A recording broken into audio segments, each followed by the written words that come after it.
Welcome to the Deep Dive. Today we're jumping into some really interesting stories from the latest Observer Group newspapers of Southern California. Yeah, quite a mix this time. Definitely, we've got economic boycotts, trade policy impacts, some civil rights discussions, a personal story that got people talking, and then some community service stuff too. Right.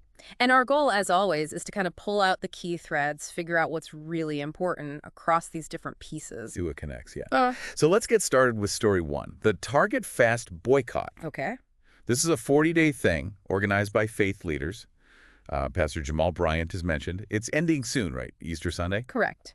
And the trigger, as most probably know, was Target dialing back some of its DEI programs. DEI, diversity, equity, inclusion. These are those company programs, hiring, products, community stuff. Exactly. But what's striking here is that for a lot of the Black consumers involved, this seems to be turning into more than just a 40-day pause. More permanent, you mean? That's what the article suggests. It quotes people like Wayne Shepherd saying, look, he's done with Target until he sees real change. And not just Target. Oh, really?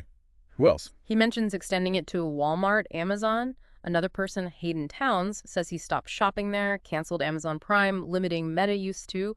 It feels like a bigger shift for some. Wow. So it's spreading beyond just the initial target. Yeah. Target. Seems like it for some participants. And it wasn't just random. There was an organized element, targetfast.org. Right. The website, they mentioned, what, 150,000 participants signed up? Yeah, over 150,000 reported. And the economic numbers are, well, pretty eye-popping. A $13 billion drop in market value for Target. Okay, hold on. $13 billion in market value, that's not cash lost. Yeah. It's like investor perception changing. Exactly. It's the total value of the company's shares going down. But still, $13 billion is a number that makes headlines, plus a nearly 4% drop in foot traffic year over year for that week in late March. That's more direct. You feel that in the stores. Definitely gets attention. And Pastor Bryant frames it in terms of collective power. He calls Black America the world's 12th wealthiest nation, talks about a feeling of betrayal. Betrayal from companies they've supported for years. He named others too. Yeah, besides Target, he mentioned McDonald's, Ford, Amazon, Meta, Walmart, basically saying, hey, we spend a lot of money here, and we expect certain things in return, like commitment to the community. And this specific issue with Target was a promise they apparently backed away from. That's the core grievance mentioned. Bryant says Target pledged over $2 billion to Black-owned businesses by the end of 2025. $2 billion with a B. Right. But then allegedly stopped the program early this year. He even threw out a figure that Black consumers spend something like $12 million a day at Target. 12 million daily. That's huge leverage if true. It really makes you think about consumer power. It really does. But, the article is good about showing it's not a monolithic view. Okay, so different opinions within the community. Yeah. You have Bernard Spain saying we need to keep the awareness going. Then Rachel Strong argues a permanent boycott is needed, like setting an end date weakens the whole thing. She compared it to a stripe ending prematurely. Makes sense. What's her alternative? She talks about shifting spending to local businesses, consuming less overall, a more fundamental change in habits. But then there's the flip side, right? The jobs. Exactly. Teresa Bangsways is that concern. Target is apparently the second biggest employer of Black people nationally. So hurting the company, could that hurt the community too? Yeah, through job losses, fewer opportunities. It's a really tough calculation. Corporate accountability versus the potential impact on your own folks. No easy answer there. And it's not just individuals. Big groups are involved. Like the NAACP. Yep, the NAACP, and also the NNPA, the National Newspaper Publishers Association. They represent like 250 Black-owned media outlets, been around almost 200 years. Wow. So they're doing education campaigns, selective buying pushes, adding organized pressure. Okay, so what are the actual demands? What does the Target Fast movement want? The article lists 4 main things. 1, restore the DEI programs.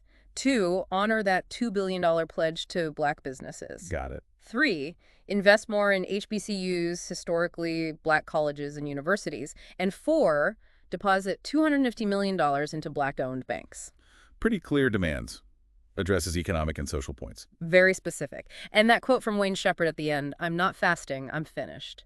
That really sticks with you. Suggests this might outlast the 40 days. A potential long-term shift. Okay, let's move to the next story. This one's about tariffs, specifically the Trump administration's tariffs and how they might hit Black women particularly hard. Right. This piece features Micah Whitfield from 9 to 5, the National Association of Working Women. 9 to 5, like the movie. Inspired it, yeah. Long history there. She basically calls these tariffs a tax on working people and especially working women. Why especially? Well, she points out that many are already in tough spots financially, like 1 in 3 single mothers live in poverty already.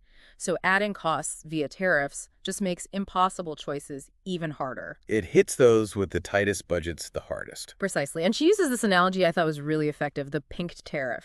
Okay, I've heard of the pink tax, where women's products cost more. How does pink tariff relate? It's similar logic. Just like the pink tax adds costs specifically to women's items, she's saying these broad tariffs function similarly, disproportionately burdening women who, often manage household budgets and might already be stretched thin by that pink tax phenomenon. It's like a double whammy. Okay, that makes sense. Did she give examples? Yeah, really concrete ones, like childcare providers facing higher costs for imported diapers, cleaning supplies. That eats into their already slim margins. Oh, yeah. Or think about Black women entrepreneurs in hair care, a fast-growing group, right? But they often struggle with getting capital. If tariffs raise the cost of raw materials or packaging they import. Makes it harder to compete, harder to grow their businesses. Exactly. They might have to find new, maybe more expensive suppliers. It creates another hurdle. And it's not just business owners. Caregivers, too. Yeah, caregivers buying essentials, wipes, toys, cleaning stuff. All of those costs can creep up due to tariffs on imported goods. It hits the family budget directly. It really shows how these big trade policies trickle down. Absolutely. Whitfield also mentioned how states are reacting differently. California, under Newsom, is apparently looking into its own trade talks. Interesting. Negotiating separately. Exploring it, anyway. But she contrasts that with, say, Georgia or Wisconsin red states, in the article's terms, where pushing back is tougher. 9 to 5 is active in those places, working locally. So the political landscape matters state by state. Definitely.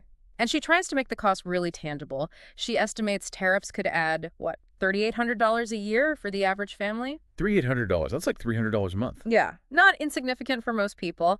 And she links this to other potential threats, like cuts to Head Start. Head Start, the early education program.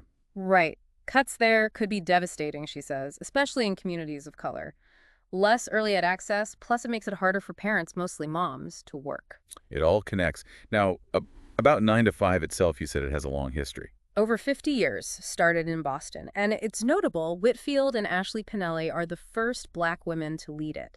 Their focus now is really on low-wage workers, care jobs, sectors where women of color are heavily represented. And they do local stuff, too, not just national policy. Oh, yeah. She talked about organizing in Southwest Georgia around, Public Service Commission races, utility boards, because power bills were sky high, direct local impact. Connecting policy to people's electric bills.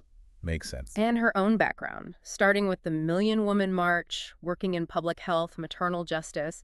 It all feeds into this understanding that economic stability is deeply tied to health, especially for Black women. So her final message is basically, don't think of tariffs as abstract. Think of them as taxes. Exactly. Taxes that hit your wallet. Okay. Let's shift again. Story 3 takes us to Capitol Hill, a forum defending DEI policies. Yeah, and the article notes this is happening while maybe some Democrats have been a bit quieter on the issue publicly. Why the forum now? Any specific context? Well, it mentions statements by figures like Defense Secretary Hegseth questioning diversity in the military and administration moves like de-emphasizing Black historical figures. So this seems like a direct counter effort. Pushing back. Right. And Representative Bobby Scott, opening the forum, made a really strong historical comparison. What was that? He linked the states' rights arguments being used now against DEI to how that same argument was used historically to defend segregation. Wow, that's drawing a direct line to the past. Yeah. Reminding people where that argument has led before. A very pointed connection. The article suggests these attacks on diversity aren't random, but maybe a key part of President Trump's plan for his first 100 days back in office. It even mentions a specific executive order from January 21st, 2025 called Ending Illegal Discrimination and Restoring Merit-Based Opportunity. Sounds like a direct challenge to DEI as we know it. That's how it's being interpreted by supporters of DEI. Amelia Smirniotopoulos from the NAACP Legal Defense Fund. The LDF, yeah. They argued Brown v. Board Yeah. Big history there. Right. She frames these attacks not just as policy disagreements, but as a deliberate strategy, a way to distract and divide people, ultimately weakening protections against discrimination for minorities and women. So a strategy with a deeper goal. That's her perspective. She sees it as part of a campaign going back decades, really since the Civil Rights Act of 1964, trying to roll back progress. A long game. That's the implication. And speaking of history, the article mentions Senator Cory Booker speaking out against these policies on the Senate floor, while he was literally on his way to break a filibuster record held by Strom Thurmond. Strom Thurmond, the segregationist who filibustered the Civil Rights Act back in '57. The very same one. The juxtaposition is quite something. Really highlights the long arc of these fights. History echoing right there on the Senate floor. Indeed. And Wisdom Cole from the National NAACP connects the dots further. He links attacks on DEI to potential cuts in things like Social Security, Medicare, Medicaid, veteran benefits. So tying civil rights to the economic safety net. Yeah, arguing that the fight for equality often overlaps with the fight for economic security, especially for the communities the NAACP represents. It's all interconnected. A lot to unpack there. Okay, let's change pace completely. Story 4 is about Michelle Obama. Right, addressing those online rumors about her marriage to Barack Obama. This came up on a podcast she did, Work in Progress. Yeah, apparently the speculation started because Barack Obama went to some big events by himself. And, the internet did its thing. Rumors started flying, so how did she respond? Pretty directly. She basically said, hold on, my choices about my schedule were about me, about prioritizing myself. She challenged the idea that it must mean there's trouble in the marriage. She had this great quote, right? Something like, people couldn't imagine she was just making a choice for herself. Exactly. This year, people couldn't even fathom that I was making a choice for myself. They had to assume that my husband and I are divorcing.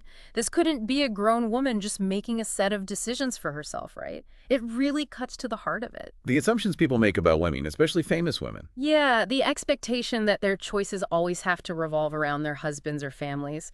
She reflected on how when women do start prioritizing themselves, asking, what am I doing? Who am I doing this for?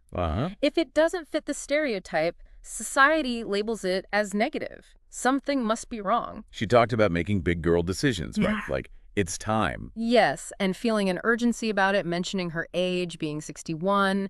It's a feeling a lot of women probably recognize, wanting to reclaim time and focus. And she mentioned the difficulty of saying no. Yeah, the discomfort, the guilt, the feeling of disappointing people, that really resonates, I think, the pressure women feel to always accommodate.